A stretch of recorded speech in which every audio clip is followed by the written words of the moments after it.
السلام علیکم، ہمارے چینل کو ضرور سبسکرائب کریں۔ بسم اللہ الرحمن الرحیم۔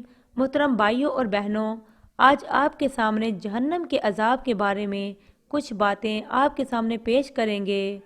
محترم دوستو، ارشاد باری تعالیٰ ہے، جس نے کسی مومن کو جان بوجھ کر قتل کیا، اس کا ٹھکانہ ہمیشہ کے لیے جہنم ہے۔ اللہ کی ناراضگی، اس کی لعنت اور اس کے لیے عذاب عظیم ہے۔ رسول اللہ صلی اللہ علیہ وسلم نے فرمایا، کبیرہ گناہوں میں سب سے بڑا گناہ کسی انسان کا قتل کرنا ہے۔ جس نے کسی جان کا قتل چھری یا چاقو کے ساتھ کیا تو فرشتے جہنم کی وادیوں میں ہمیشہ اس کو اسی چھری کے ساتھ مارتے رہیں گے۔ وہ ہمیشہ آگ میں رہے گا اور وہ میری شفاعت سے محروم ہے۔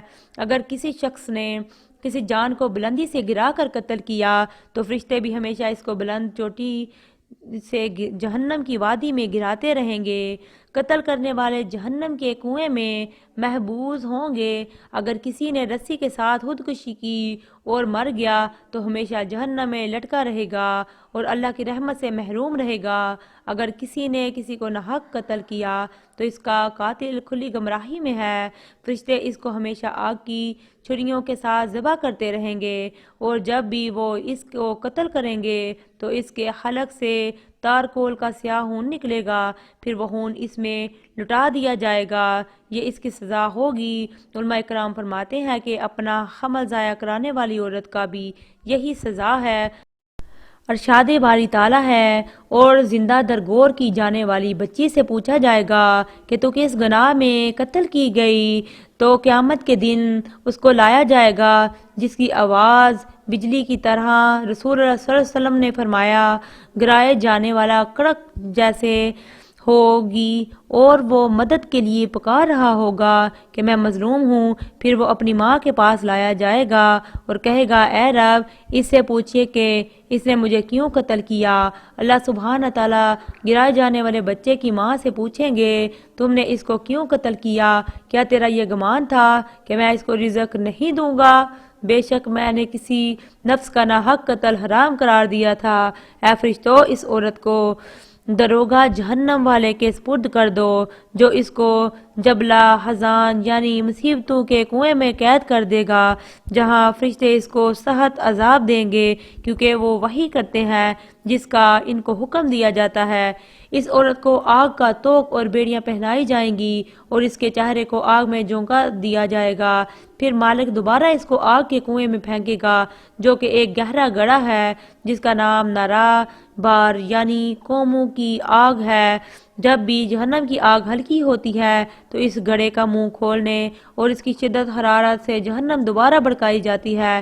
اس میں درندے، بھیڑیے، سانپ اور بچھو ہیں جو گناہگاروں کو ڈستے ہیں۔ جہنم کے فرشتے ہاتھوں میں آگ کے نیزوں کے ساتھ حمل گرانے والیوں کو مار رہے ہوں گے۔ ایسی عورتیں اس گڑھے میں 50,000 سال تک عذاب کا شکار رہیں گی اور اس کے بعد اللہ جل شانہ کوئی فیصلہ فرمائیں گے۔ رسول اللہ صلی اللہ علیہ وسلم نے فرمایا، اللہ کے نزدیک سب سے زیادہ بڑا گناہ کسی نفس کا ناحق قتل کرنا ہے، یہاں تک کہ ایک چڑیا جس کے ساتھ انسان کھلتا ہے اور وہ اس کھیل کی وجہ سے مر گئی یا اس کو بغیر حاجت کے قتل کر دیا گیا تو وہ قیامت کے دن اس حالت میں حاضر ہوگی کہ اس کی چنگھاڑ بجلی کی کڑک کی مانند ہوگی اور وہ کہے گی، اے رب، اس سے پوچھو کہ اس نے مجھے بلا ضرورت عذاب سے دوچار کر کے قتل کیوں کیا۔ اللہ سبحانہ تعالیٰ فرمائیں گے کہ میں تیرا حق لوں گا۔ مجھے اپنی عزت و جلال کی قسم، جس ظالم نے بھی جس قدر ناحق ظلم کیا، میں اس کو سخت عذاب سے دوچار کروں گا۔ پھر اللہ تبارک تعالیٰ فرمائیں گے، میں حساب لینے والوں کا بادشاہ ہوں، آج میں کسی پر ظلم نہیں کروں گا۔ مجھے اپنی عزت و مرتبے کی قسم، آج ظالم کے ظلم سے تجاوز نہیں کیا جائے گا۔ اگر کسی نے ہتھیلی کے ساتھ تمانچہ مارا یا کہنی کے ساتھ مارا یا ہاتھ کے ساتھ مارا، آج میں بے جان لکڑی سے بھی سوال کروں گا کہ تو نے دوسری لکڑی کو کیوں خراش لگائی، ایک پتھر نے دوسرے پتھر کو خراش کیوں لگائی۔ اس وقت تک جنت میں کوئی داخل نہیں ہوگا جب تک دنیا کے ظلم کا بدلہ اس کے نیکیوں میں سے ادا نہ کر دیا جائے۔ اگر اس کے نامہ اعمال میں نیکیاں نہ ہوں تو مظلوموں کے گناہ اس پر ڈال دیے جائیں گے اور اس کو آگ میں پھینک دیا جائے گا۔ رسول اللہ صلی اللہ علیہ وسلم نے فرمایا، کبیر میں کبیر میں سے سب سے بڑا گناہ اللہ کے ساتھ کسی کو شریک ٹھہرانا، حق قتل کرنا۔ جس طرح میں اللہ کے حضور میں مشرک کی شفاعت نہیں کروں گا، اسی طرح نفس کو قتل کرنے والے کی بھی شفاعت نہیں ہوگی۔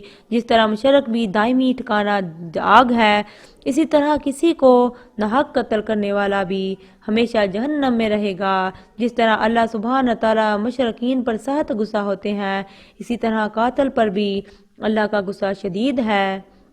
جس طرح اللہ تعالیٰ قیامت کے روز مشرک پر لعنت کریں گے، اسی طرح قاتل پر بھی لعنت کی جائے گی۔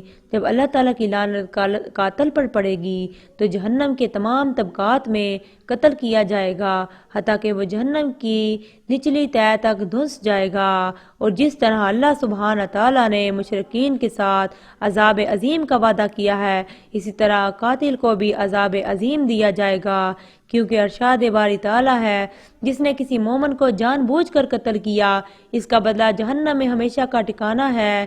اس پر اللہ تبارک تعالیٰ کا غصہ اور لعنت ہے، اس کے لیے عذاب عظیم تیار کر رکھا ہے۔ مگر جس نے اللہ کی طرف رجوع کرتے ہوئے توبہ کی تو اللہ تعالیٰ کا ارشاد ہے، وہ لوگ جو اللہ کے ساتھ کسی کو معبود نہیں پکارتے، کسی کو ناحق قتل نہیں کرتے اور زناکاری نہیں کرتے، جس نے یہ کام کیے وہ گناہ میں پڑ گیا۔ مگر جس نے توبہ کی اور ایمان لانے کے بعد عمل صالح کیے تو اللہ تعالیٰ اس کے گناہ نیکیوں میں بدل دیتے ہیں، اور اللہ تعالیٰ بخشنے والے مہربان ہیں۔